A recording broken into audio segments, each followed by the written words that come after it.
y'all, and welcome back to the On Iowa podcast. I'm Leah, Vann, your Hawkeye football beat writer for the Gazette.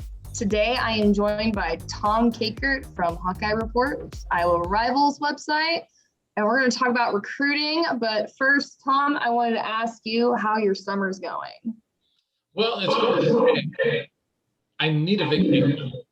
I still haven't got one in. So I need to get that done, but otherwise it's been good.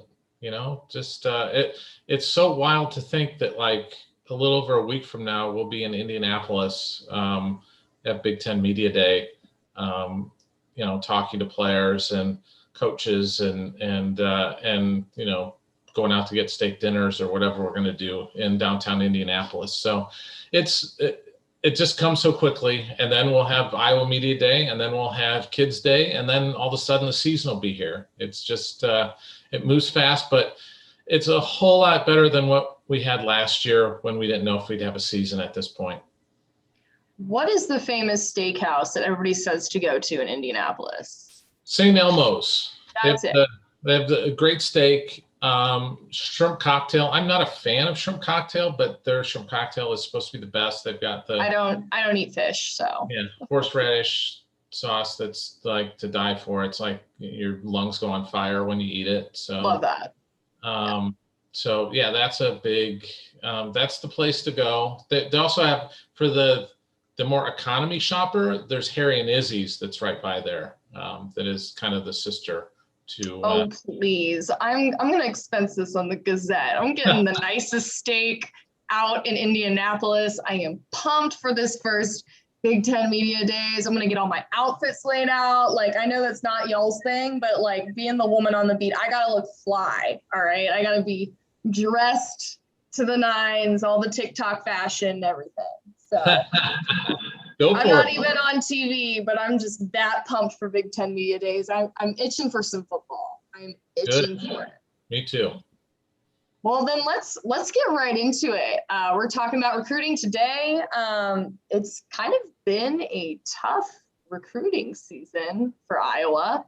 The first immediate question I have is, what is going on with these tight ends that, you know, the supposedly tight end is losing out on? We're thinking about Andrew Keller going to Iowa State, Mike O'Reilly Ducker going to Auburn, Tommy McIntosh, you know, and then there's other products like Caden Helms, who went to the same high school as Micah and Keegan. And I mean, he's not even in the picture. So what's going on with tight ends?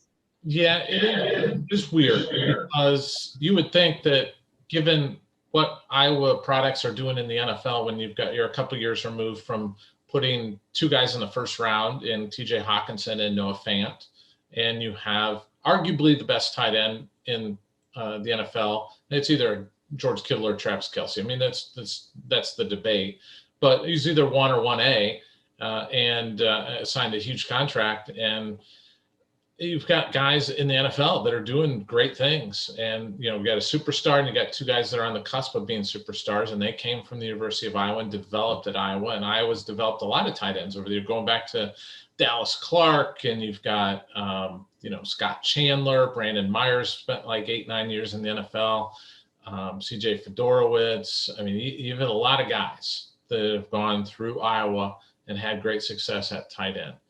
So you would think that guys would be beaten down the door, because offensively also there's not a lot of teams. You see so many spread teams today that don't even utilize a tight end.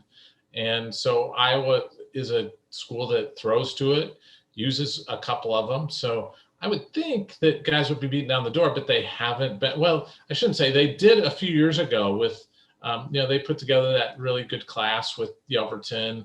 And you've got four, I think, really good potential tight ends, but only one, Sam Laporte, has done a lot. But you got Yelverton, Meeman, you know, guys like that are going to be coming, I think, and get better. So maybe some of it's looking at the depth chart and seeing younger guys that were pretty highly recruited in front of them. But it's weird because I think there's enough of a gap there.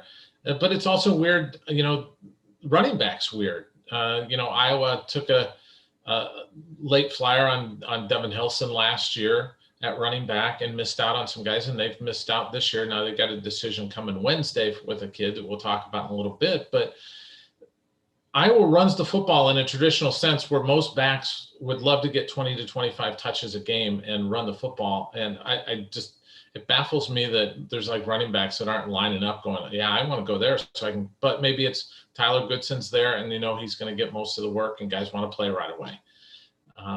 It's just, and defensive backs. I mean, Phil Parker has put dozens of guys in the league, dozens. I mean, Desmond King, Micah Hyde, Monty Hooker. I mean, there's a long list of defensive backs that are in the NFL or have been put in the NFL by Phil Parker. And right now they've, for 2 straight years, they've kind of really struggled at recruiting defensive backs. So those 3, but the tight end U thing is a big deal because that's kind of what I was marketed. Yeah, I mean, that's the thing that I think everybody's been asking me, or it just kind of comes immediately to mind is like, why is tight end U not getting these tight ends? With Micah, I mean, going to Auburn, I almost think that could be a situation where he's looking at the NIL era and thinking, where am I going to make more money? I mean, I don't know. I would maybe look at that as an athlete, like Auburn football and Iowa football.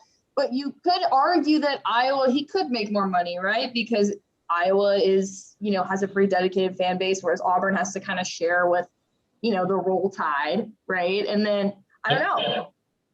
I would have thought that, going to Iowa, you could have been, I think if the NIL had been around, a guy like Noah Fant or TJ Hawkinson would have made a nice amount of money in the NIL. But, you don't know. What the Southeast Conference does is probably a little bit different than the Big Ten. But, I kind of think that Iowa City, that's a kind of a captive market that you could make some decent money. But who knows why kids make decisions that they do. And I'll say this, we're still, several months away from those kids having to sign, and a lot can change and probably will change with some of these kids that are making decisions right now that maybe they see something different during the season.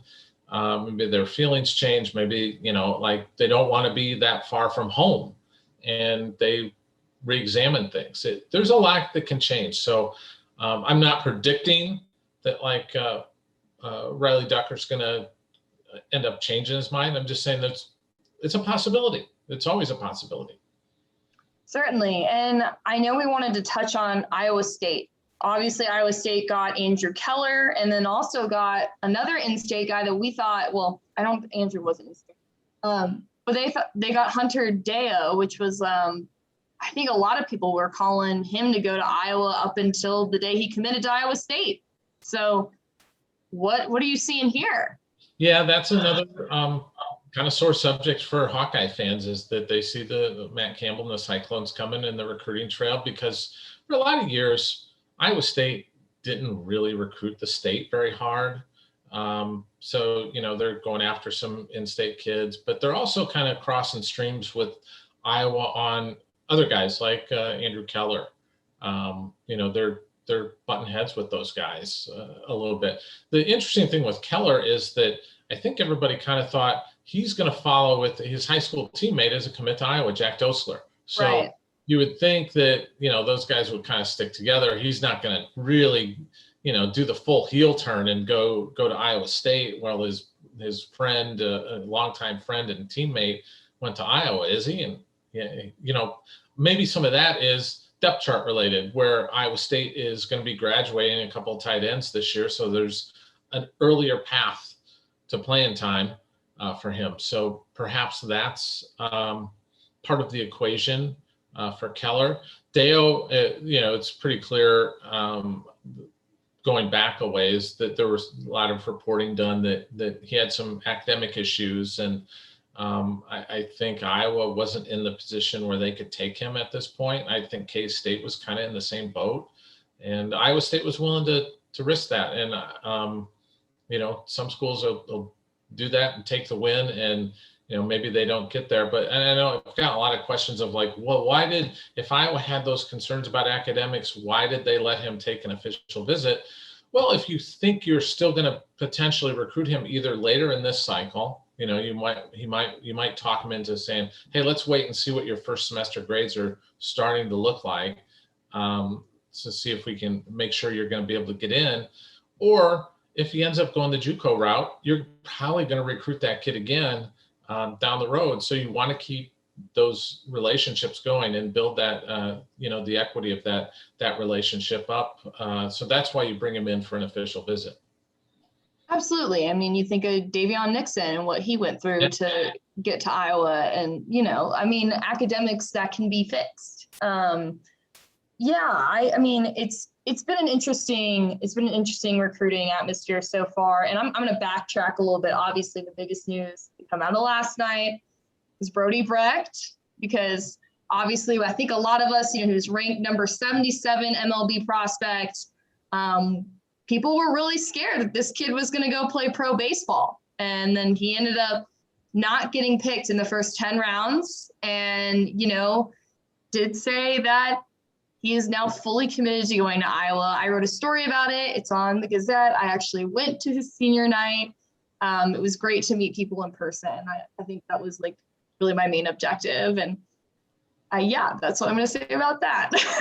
So what is your take? That was a good job by you to get out there and get that story from him, because that's maybe one of the bigger stories in a while. And I'll tell you what, there's nobody that's more happy right now besides Kirk Ferentz. I think he's probably pleased that he's getting Brody Brecht, but he's second on that list to Rick Heller, because Rick Heller is doing handsprings right now because he's looking at getting a guy who throws in the upper 90s as a pitcher and as a legit major league prospect. So you pair him up with Marcus Morgan, who's coming in from Iowa City West, and the Gazette's prep athlete of the year this year.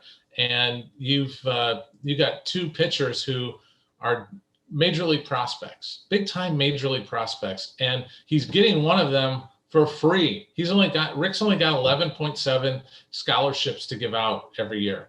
So now he's getting Brody Brecht, and Kirk Ferentz is paying for it. So that's just terrific. And then there's the other thing, the tight end that Iowa offered, Addison Ostringa, who is from Wisconsin, who's an Iowa baseball commit. So he's getting some money. I don't know how much. Mm-hmm. Sometimes it's just a general number right now, and then they kind of figure out exactly what that's going to be. If it's going to be a quarter or a half scholarship or a third or books or whatever. Iowa offered him as a tight end, and the Iowa coaches really love him and had him in for camp and then brought him back because they liked him so much. So that's another player that Rick Heller is going to probably get for free. So there's two players now that Rick's going to inherit, and it'll work out for baseball and football, because Iowa football in the spring, particularly, they practice in the morning.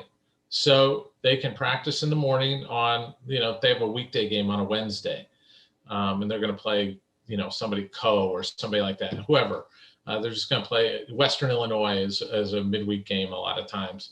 So they can have practice football and then go play in the baseball game Wednesday afternoon, and it'll work out for them.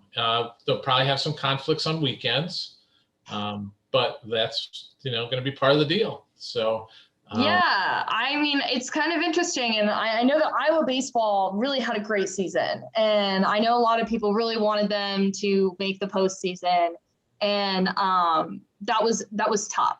That was a tough spot that they were going to have to try to make with that late push. But now you've got all these new weapons coming on the scene. You're returning Trenton Wallace. Like, it's going to be a really good baseball season for Iowa too. And then I do want to touch on Addison, this new offer. Is that he's a tight end, of course. And we're just talking about how Iowa was struggling to get a tight end in this class. Yep. Is this reactionary? What do you think led to this? Yeah, I think it's when they miss out on the three top targets, and then you just go down your board.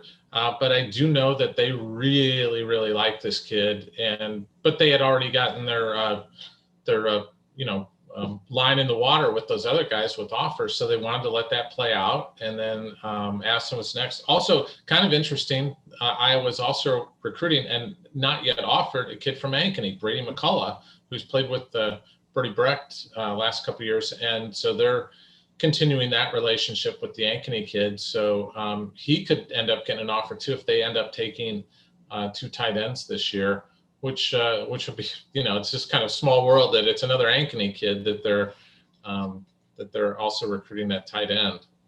I think Ankeny, when I was speaking to their baseball coach last night, it seems like they have both a strong senior and junior class. Yep. I mean, there were 12 seniors that lined up for senior night for a baseball team.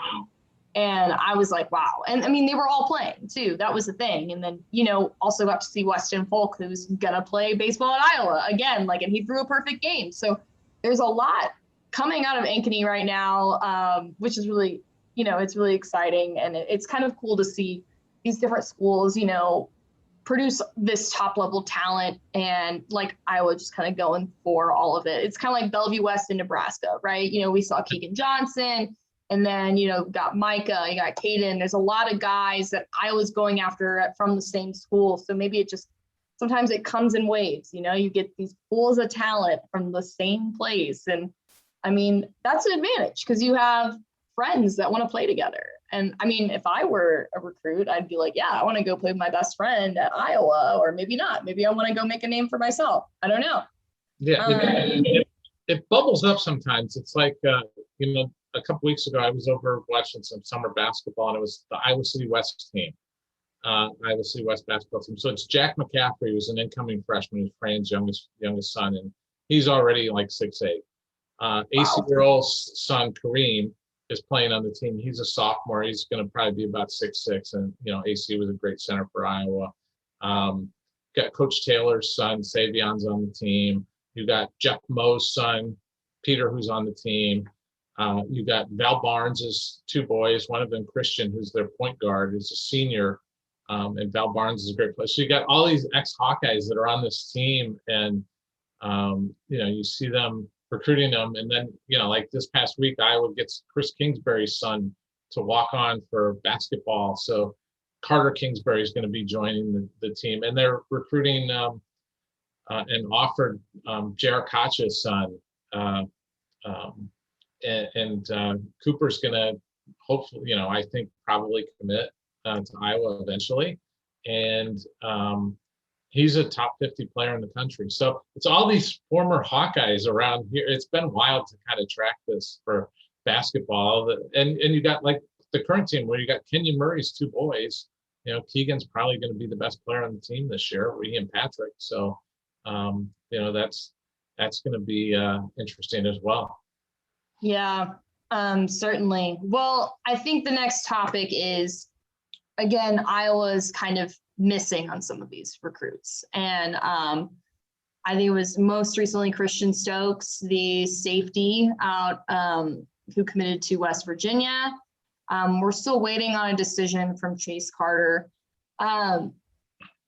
Yeah, and it seems like Chase Carter is very interested in Michigan State. He was quoted, I saw an article in your competitor, 24/7 Sports, saying that he really liked the diversity at Michigan State. And so now I'm wondering, these are both athletes of color.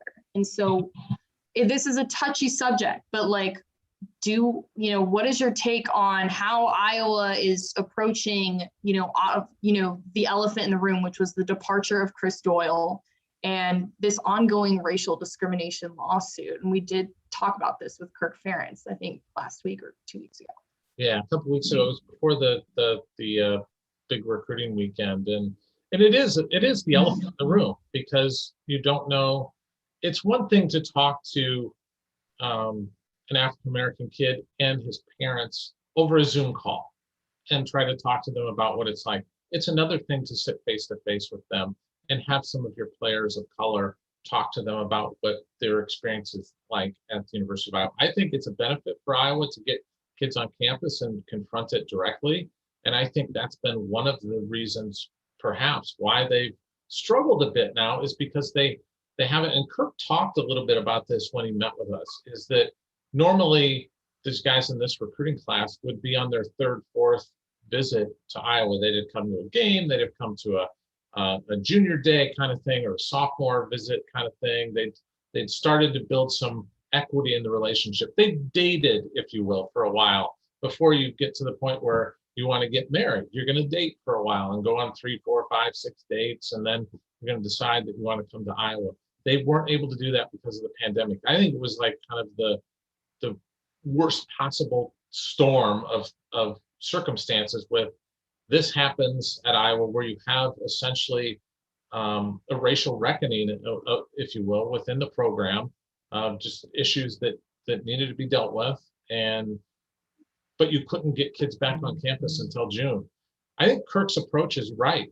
They bring it up, they talk about it, and I think that's the only way you can do that successfully and try to confront it. But even doing that, I think it's still a challenge, because I'll tell you this, I've talked to some student athletes and some parents over the years, and the race thing comes up. It came up before all this, just about Iowa and racial diversity and white versus black things and things of that nature. It always came up, and so it was there. And now that wound was really opened up for all to see and last June. And so now I think they've done well in terms of confronting it, dealing with it. I don't know if confront's the right word, but just kind of moving forward from it and trying to find a path. But it's going to be a challenge for them for sure. It really is. Well, and it certainly gives other programs ammo, per se, right? Or something that they can mention about Iowa. And we have seen like kind of this tweet from Tyler Barnes the other week about negative recruiting. And I think it's part of football. I think it's probably everywhere. It's negative recruiting in general. I mean, it's like politics, right? You're trying to sell like your university, and you know who your competitors are, and you know what your edges are. I do think that approaching it head on and saying, hey, we know that this is what happened. We are making these changes X, Y, and Z. I actually talked to Jaden Montgomery about this, because obviously he committed to the class. Now, given he has family ties to Iowa, he kind of always knew he wanted to go to Iowa. It's not like he's a Micah or somebody else with like a ton of different big name options. But he said what did give him comfort was talking to the players about what has changed in the locker room, what has changed in the weight room. And then I talked to Raymond Braithwaite last week on my podcast and asked, what are you doing? Especially as a man of color, you are in a good position to kind of reinvent the wheel here, right? And reinvent this culture. And he said he meets with every single athlete one-on-one beginning of training and, wants to get to know them and obviously kind of foster these relationships. Now, I wasn't here for the Chris Doyle era. So I don't know how he did that, but obviously it didn't work out. So I don't know. I think it's going to affect Iowa recruiting in a sense. It's going to have an impact, and I think we're seeing an impact, but we'll just keep waiting and we'll keep seeing how this transpires. Yeah, ultimately, I think with recruiting, what ends up deciding things in a lot of ways, is the product on the field. All right, if Iowa goes out and wins a bunch of football games this year and goes, 10-2 or whatever, and ends up playing in the Big Ten championship game, I think recruits kind of look the other way. There's they dealt with that, and it's fine, and I could see myself there. If you struggle, then it becomes, they're not playing that well. And I should also mention, Tyler's tweet. I think part of that was about Kirk Ferentz getting older. I mean, he's one of the older coaches at college football. I mean, we all know that his birthday's coming up actually in a couple of weeks. So the only reason I know that is because it was always right around Big Ten Media Day. So there was a few times where on his birthday, we were sitting down to do Big Ten Media Day stuff with him. So we'd always wish him a happy birthday during Big Ten Media Days. So, but he's older, and I think, and he's 22 years in, and he's he's still going strong. But there are people who are going to say, yeah, he's not going to be there for your full 5 years.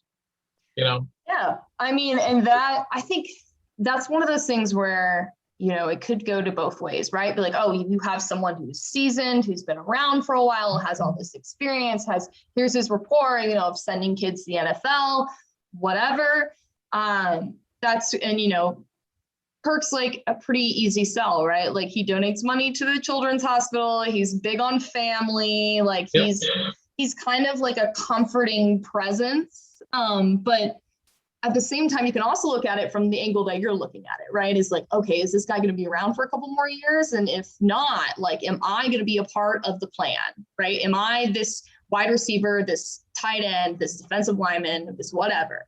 Am I still going to be seen through the same lens or through a different lens? Obviously through a different lens, but like, how does that affect me, right? And so ultimately everybody is in it for themselves. Like they want, they want to have a good career at Iowa. I would too, right? Like, it is about the team, but it's also like, okay, where's the best fit for me, which is how it should be,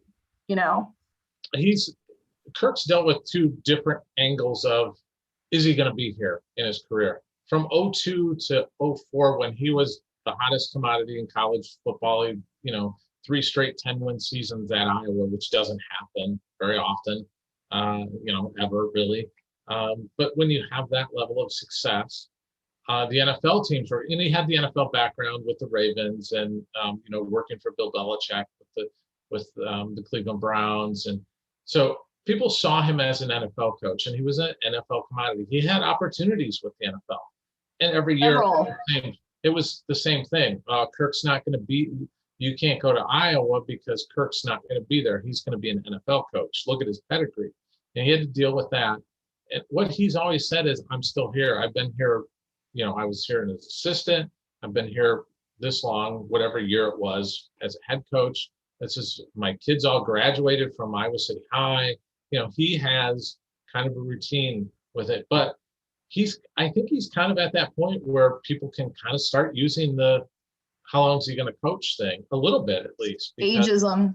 Ageism. It's not fair because, Kirk still is in great shape. It's not like he's lost a step at all. In fact, I think he's grown as a coach in a lot of ways, and become a better coach and more flexible coach, more of a player's coach. And not that he wasn't bad, he was bad to players, but just that I think he's really evolving as a coach and becoming more of a player's coach and understanding his players a little bit more. And I think that's a positive. So he's going to have to deal with it every year. With the age stuff, people are going to use what they use, and that's just how it is. It's like on the recruiting trail, a new head coach is going to sell being the new head coach, and the excitement of that. Oh yeah, like this, like your Longhorns every 4 or 5 years that every 4 to 5 years. Yeah, that's I don't know if that's a good thing. I wouldn't use that on the recruiting trail. Like,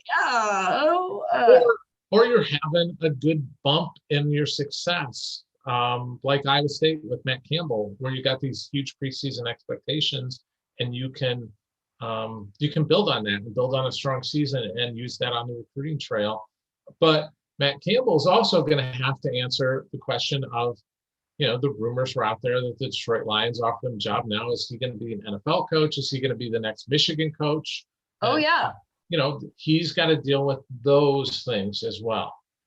Right. But, it's funny. Every college football podcast I have been listening to lately has been super high on Iowa State. And honestly, I get it. Right. But I was like, let's not forget they lost to the Raging Cajuns, like the first game of the year last year. And like everybody forgets about that. They had 3 losses, all right? But here's the thing, like, yeah, he's up and coming. What he's done for this Iowa State program is impressive, and they're going to sell the living daylights out of that. And we're already seeing that impact in-state recruiting. Yep. So let's talk about, there were a couple of people you brought up to me before this podcast. One of them you've already mentioned, Aiden Lafferty. Lafferty? Yeah. That's how you pronounce the last name. Yep. I'm very bad at pronunciation sometimes. Me too. I butcher all the time when people make fun of me. I say I've got pronunciation dyslexia or something. Oh gosh, I don't know if it's like I don't have that much of a Texas accent, but sometimes like I can't pronounce Brett Bielema's last name to save my life. Like it's just Big Bert. Just call him Big Bert, and you're good. Yeah, and then Landon Livingston. So these are 2 recruits. Landon being an offensive lineman, Aiden being a running back. Can you touch on those 2 and Iowa's chances at landing these 2 athletes? Absolutely. So Aiden is going to announce. We can just call him Aiden. So now we don't have to worry about screwing up his last name. He's a running back from Gibson City, Illinois. Really emerged last year in the short season for Illinois high school football, because Illinois high school has only played 6 games in the spring. So he really got going there. He's going to announce on Wednesday between Iowa and Illinois on WCIA, and it's not the CIA. The CIA does not have a TV station, but it's a Champaign TV station. And so I talked to my TV friends, and I said, "What does that mean that he's going to be, going on a Champaign TV?" It's one thing to go on Twitter and just put up a graphic and say, "I'm going to this person, this school." It's another thing to go on the Illinois Champaign TV and announce. I mean, it'd be a pretty bold move to go on there and pull out a Tiger Hawk hat, wouldn't it, and put that on? That covers the Illini. I don't know. That was my TV friends. My buddy Matt Randazzo, Celia's friend. Celia's boss. Celia's boss. Well, we like to think that Celia is his boss, really, but shout out to Celia. Yeah, he's the best. By the way, those guys killed it with their John Deere Classic coverage, and Celia in particular, great coverage. So anyway, Matt's take on it was, I find it hard to believe from a TV perspective that he would go on that TV station and just say no to the alignment. That was his take. Livingston's going to announce on Friday, and I think most people believe it's Iowa or West Virginia. He's also looking at Indiana, Purdue, and Cincinnati, but he's got an aunt who works at the University of Iowa. Oh. So that may be helping the Hawkeyes a little bit. Family ties, they always help. Yeah, and he's got somebody who's going to be in Iowa City that he can be around, that's family. So I think there's something to that. And also, for a long time, it was weird, but for a long time, Iowa, I think, really struggled. They were sending offensive tackle after offensive tackle after offensive tackle to the NFL. Going back to Robert Gallery, Brian Bulaga, Reef, all these guys, Brandon Scherf. It was like a factory of multimillionaires coming through the University of Iowa. And Marshall Yanda, one of the greatest offensive linemen in the last 15 years, probably a future Hall of Famer, came through the Iowa program. And now Tristan Wirfs is probably the it guy on offensive linemen. Iowa kind of turned the corner, and they're able to get some of those higher rated offensive linemen now. Where we're talking about earlier, where the tight end thing, you're kind of wondering why, and it took a long time, because I was always wondering, like, why aren't offensive tackles just lining up? You can go do really well, and then you can get paid massive amounts of money and maybe win some awards. They've had, 2 Outland Trophy winners at Iowa. So I think that's kind of turned the corner. So I think Iowa's got a good shot at getting him. So, but we'll find out Friday. And then, you got Chase Carter on the 20th, Iowa, Michigan State. We talked a little bit about that earlier. Brian Allen, another defensive lineman. I think I was in fairly decent shape with him. He went to the same school, the St. Thomas More school where Jason Manson was like the dean of students or whatever his title was, and Jason's now at Iowa. So I think that's gonna maybe help him a little bit with him. So I think they're in at least pretty competitive, decent shape with him. But I don't think he's in a rush to make a decision right now.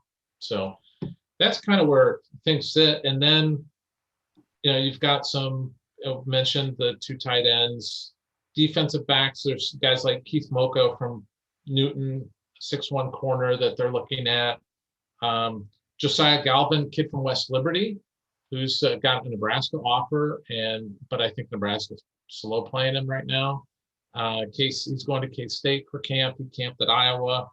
The 6'2" defensive back. Quantavis Gaskin, a kid from Georgia, who Iowa's involved with. There's some guys that I think they're going to monitor a little bit, get some film on early in the season and potentially often.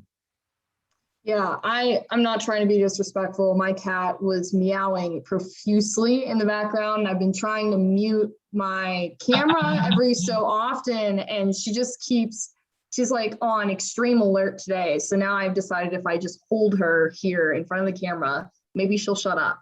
But yeah, I think you also said that you have some data that you wanted to share with us as far as comparing Iowa's current recruiting class right now. Obviously, it is not complete, and comparing it to previous years and where they usually stand. So, what have you dug up? Yeah, so 2019 was the first year that that college programs could use official visits for football in the spring. And little fun fact: the first spring visitor that Iowa took on an official visit was Tyler Goodson. He visited during the spring game, actually, and they pretty much knew he was going to commit, and he ended up committing like right around July 4th. I think it was a birthday or some sort that he just decided to make them. But they knew that he was coming because they passed on guys like Drill Brock and. They were even recruiting Breece Hall, which is was wild that it was kind of like those guys and Drill Brock and Breece Hall and Tyler Goodson for Iowa, and they settled on taking Goodson. So 2018, they really they had been doing these spring visit things, but they weren't official visits. They were just kind of summer cookout. They call it like a barbecue kind of thing. So they had 10 commits by the end of June in 2018. So 10 of the 23 were in. So 2019 is the first year you could do the officials.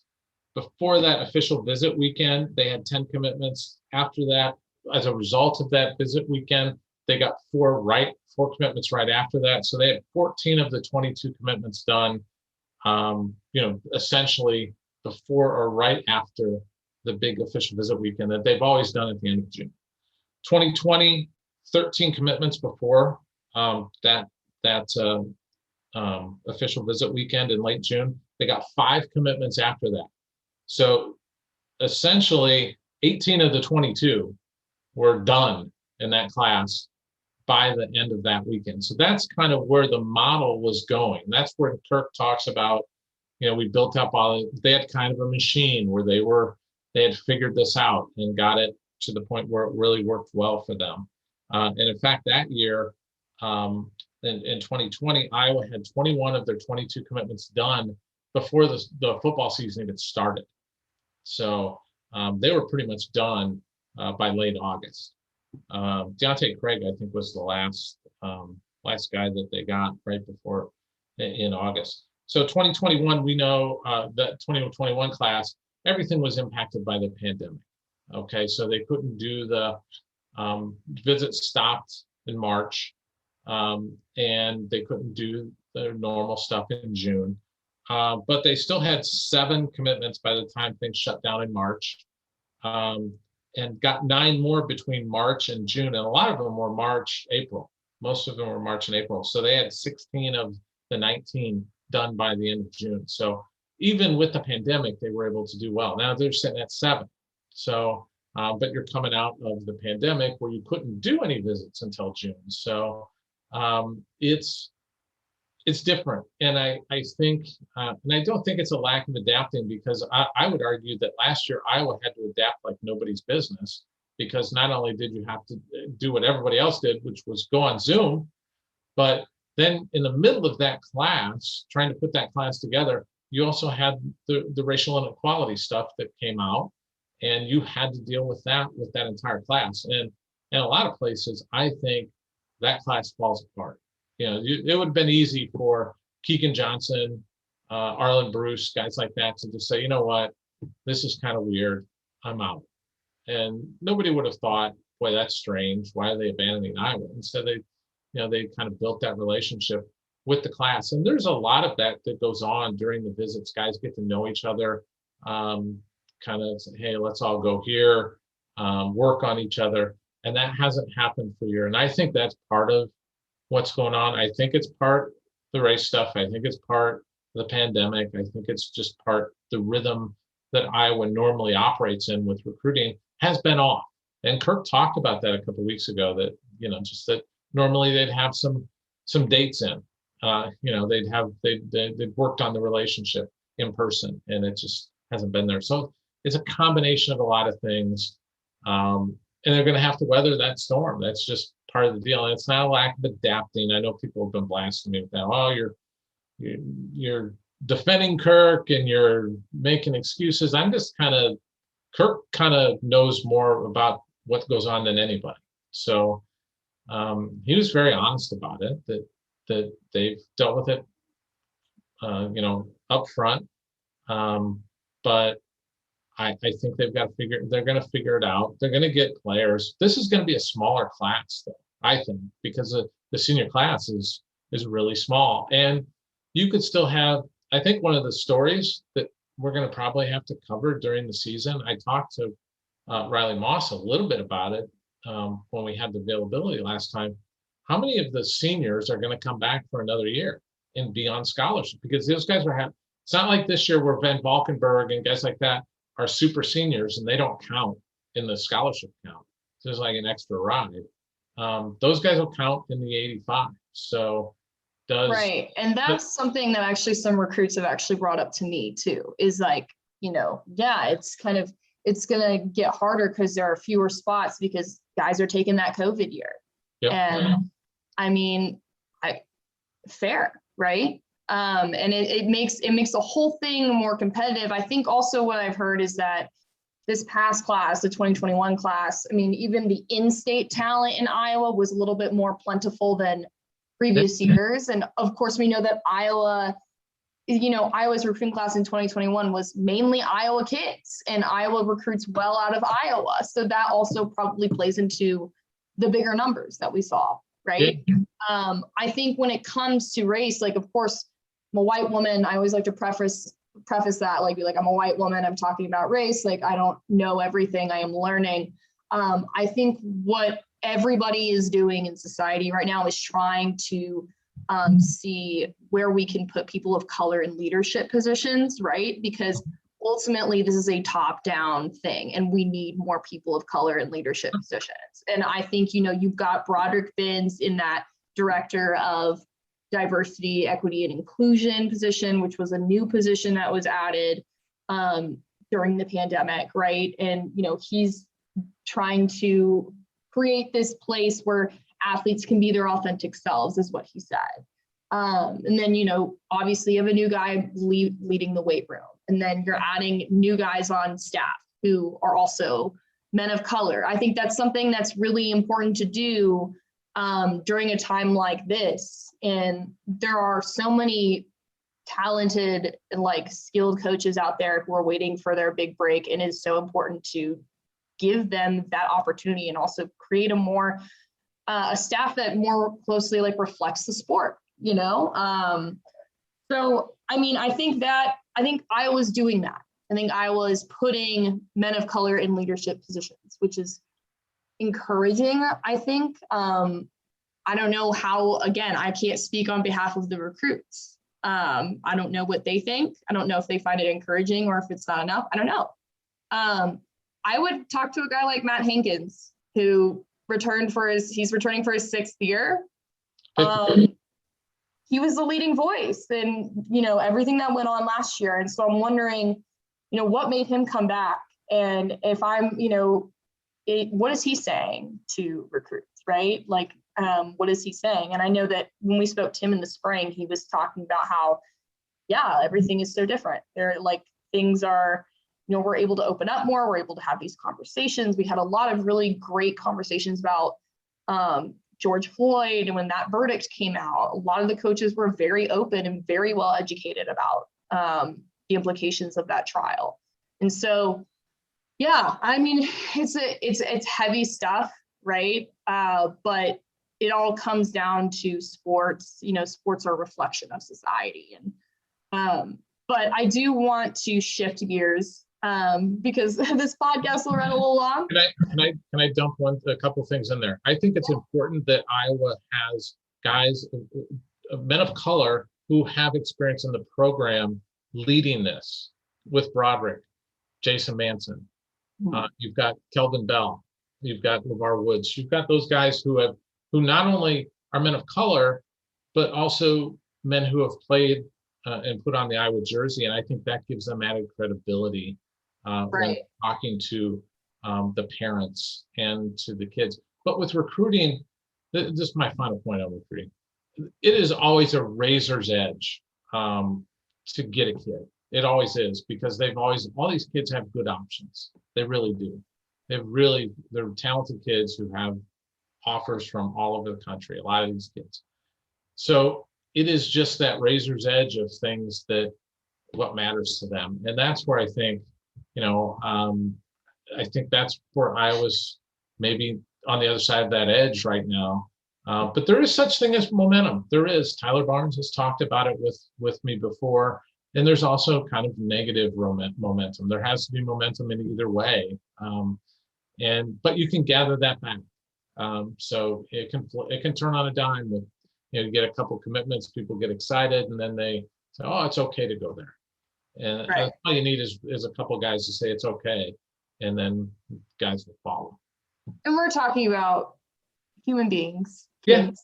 18-year-old boys who are trying to make these big decisions. They have the weight of the world on their shoulders, and people who are hitting up their phones left and right, trying to figure out. I mean, even I kind of get uncomfortable sometimes being like, hey, so I'm signed into I'm just trying to like talk to you about your decision in Iowa. It's a lot of publicity for a kid of that age. And I know they're used to it by now. They're all star football players, right? But like, I don't know. It's just, to me, I think about myself and like at age 18, and I was trying to decide where I was going to college. And I wasn't even going to be a college athlete, right? And that was hard, and I don't have anybody who cares that where I go, right? Except for my mother, right? So I don't know. I mean, if a kid wants to go to Iowa State because he just felt it, right? Because he just felt like it was his comfort zone, then, that's just where it's going to be. And he doesn't have to explain it to any of us media members, right? Or maybe that's just all he's going to say. And that's just how it goes sometimes. And it's a tough world. And you're an 18-year-old kid, and you've got a lot of, you got some very successful, wealthy, powerful guys, these coaches that that are recruiting you. And it is hard to say no to all of them. You got to say no to all but one of them.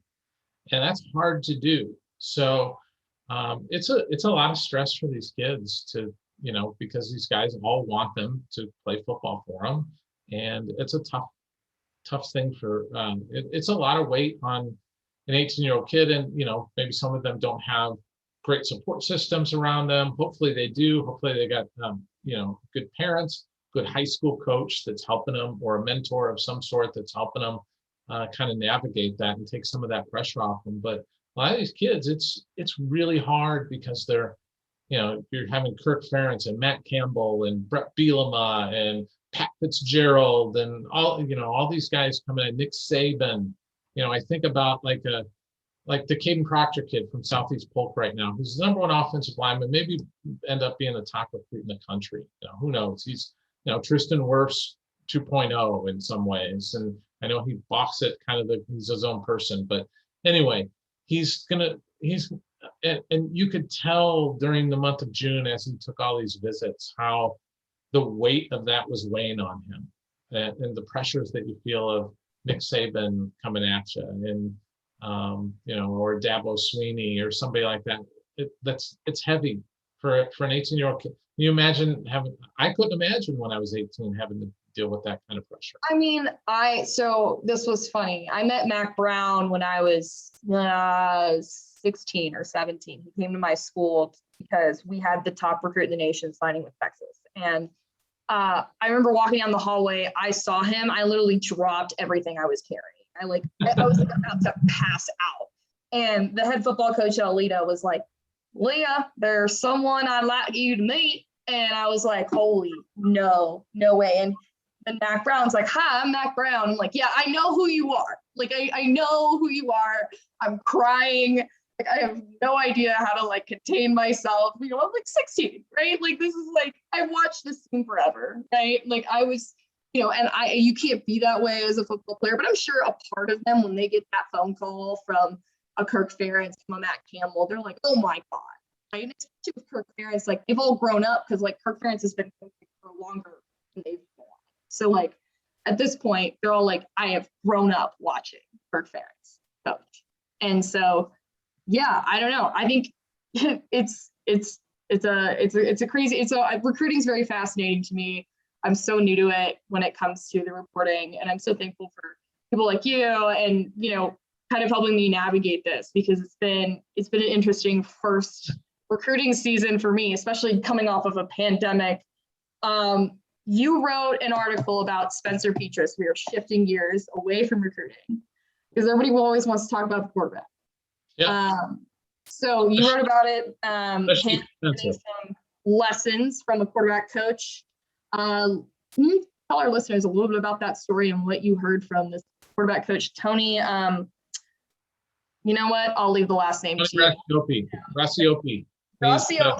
Yeah, it's a good Italian guy from New Jersey. So he's Tony. How that relationship started was Nate Stanley went to work with him to prepare for the NFL draft combine and all that, everything that went into that. So Spencer and Nate are pretty tight. And after last year, actually, I didn't know this until talking to Tony. They had started actually talking during the season, and because Nate and Spencer had talked, and he said you should talk to Tony. And then after spring ball, Spencer went out to work with Tony for about a week, and just kind of worked on mechanics and those sorts of things. And it's in concert with Coach O'Keefe, because the Iowa coaches cannot work with him. They're limited by the number of hours they can work with Spencer on mechanics and everything. So they've got a limitation. Every Power 5 quarterback seems to have a quarterback coach, a guy that they go to, their guy kind of thing that kind of works on their mechanics or just, kind of helps them out. It's like a shooting coach for basketball kind of thing. Right. And it makes sense. I mean, you want somebody who specializes in what you do to work with you. So has Tony always had a relationship with Iowa quarterbacks? Not really. Not until he knew Ken a little bit, because Ken O'Keefe would recruit the Hun school where he coaches at. He coaches quarterbacks there and does works with this Test Academy to kind of develop other quarterbacks and work with them. But Nate was the first guy that went there and felt like it helped him. So Spencer started going there, and then he just finished up. Most of the guys, they had a little break for Iowa football. The guys could go scatter a little bit, maybe go home, and you would think maybe Spencer's going to go back to Marin County, go get some, drink some wine, relax a little bit with his family, have some enjoyment out on the coast and unwind. But instead, he went the opposite direction. He went out to New Jersey and threw footballs 90 minutes twice a day. Once 90 minutes in the morning, 90 minutes in the afternoon, just working on his craft. And the thing that Tony told me is that the kid just wants to be good. He wants to be great, actually. He has the desire. He's going to put in the work. Now, at the end of the day, it's what happens on the field that will matter. And, to be honest, you're out there and you're throwing. There's no helmets on. There's nobody pass rushing you. There's no defensive backs. It's just doing the mechanical things, but those are sort of the mechanical things. I mean, you work, like if you're a basketball player, you go work on your shot in an empty gym and just get shots up with a gun.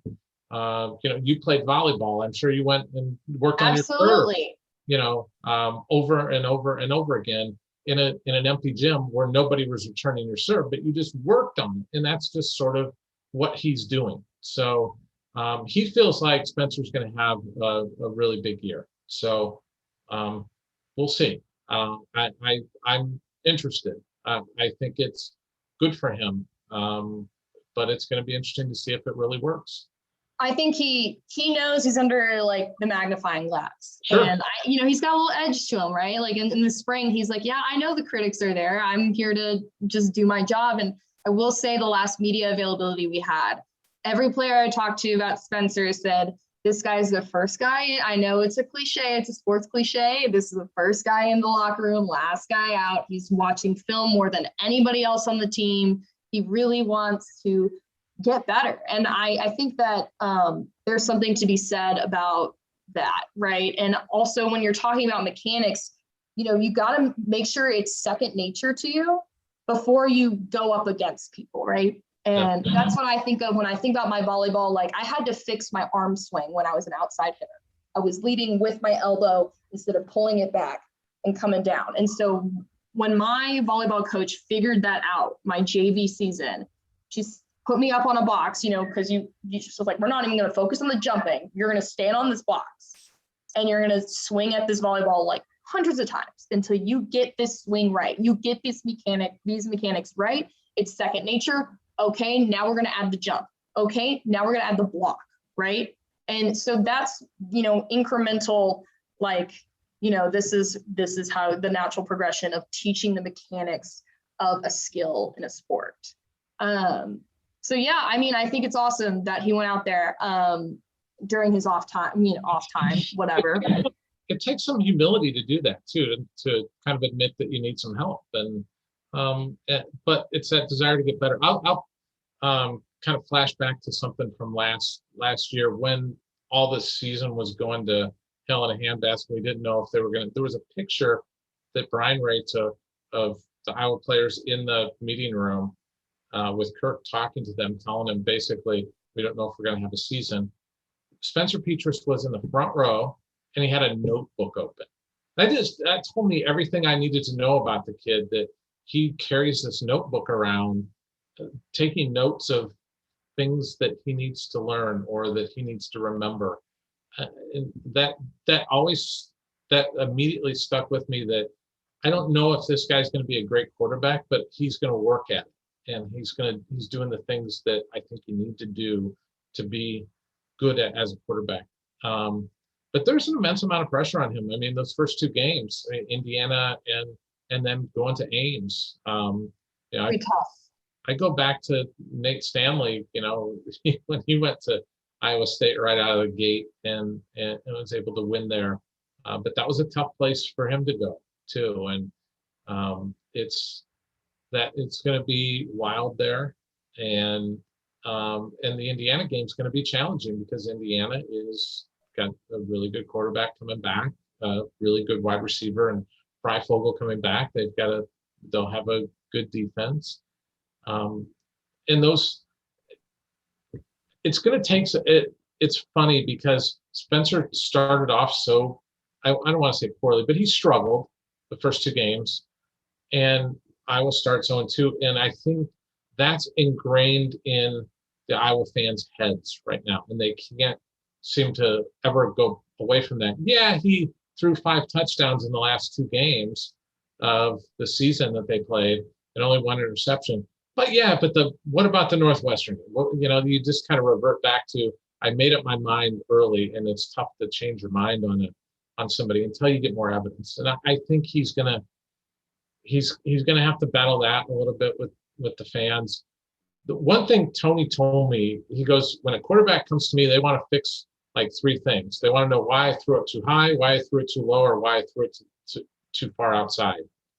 And that's what the mechanic part does, is when you work on those mechanics, you take those away and you figure out why you threw it high, why you threw it low, why you threw it to the side, and fix that so you're on target in the future.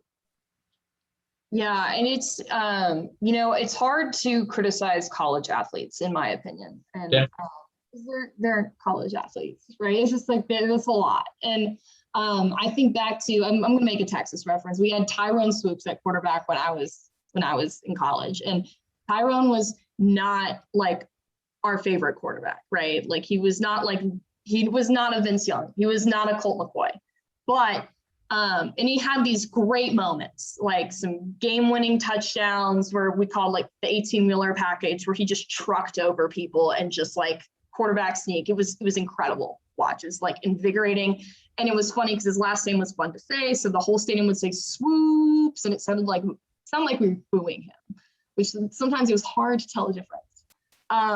But the thing about Tyrone Swoops was like he's a really good person, like.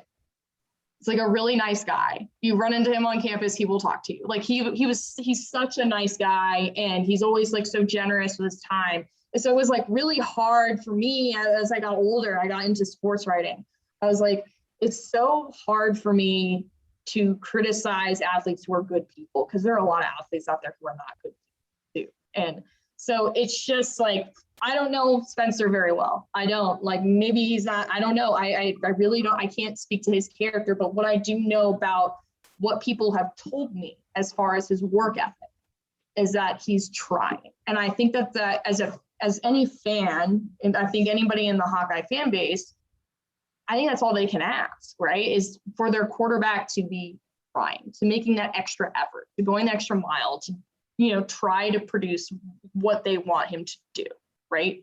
Yep. And it's going to be a tough road. I mean, you're not starting off this season easy. Like Iowa could start off 0-2, like, and they could start off 0-2 to two very good teams. Yep. And that's tough. And, that's a huge pressure on Spencer Petras' shoulders. God bless him, honestly. Like, he wants it. I think he wants that pressure too. I think he likes to have it. But I think there's times where he is maybe a little bit wound too tight, and maybe that's something he's got to kind of process and figure out, is how to relax a little bit. I just go back to like the Amir Smith-Marset flip touchdown at the end of the year.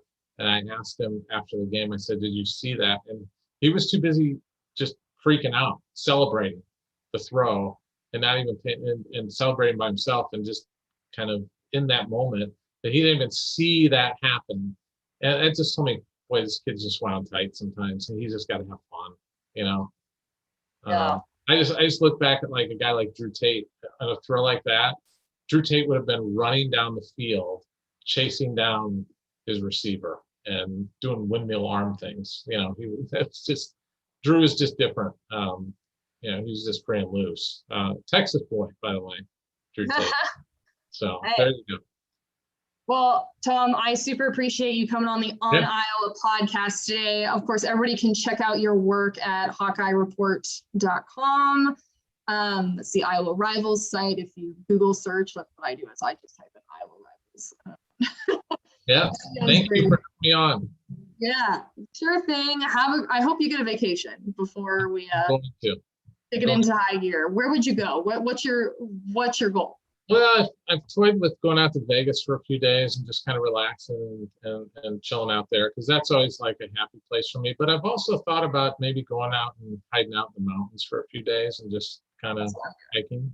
That's another one of my happy places is going to the Rockies or going to Yosemite or something and just hiding for a few days and unplugging from the world. Getting some cool air, seeing some nature. They say that walking through the trees is good for you. So. Yes, it is. It's healthy. Love it. Awesome. Well, thank you so much for talking recruiting. Again, this is the On Iowa podcast. You can check out my work at the Gazette, and y'all have a good one.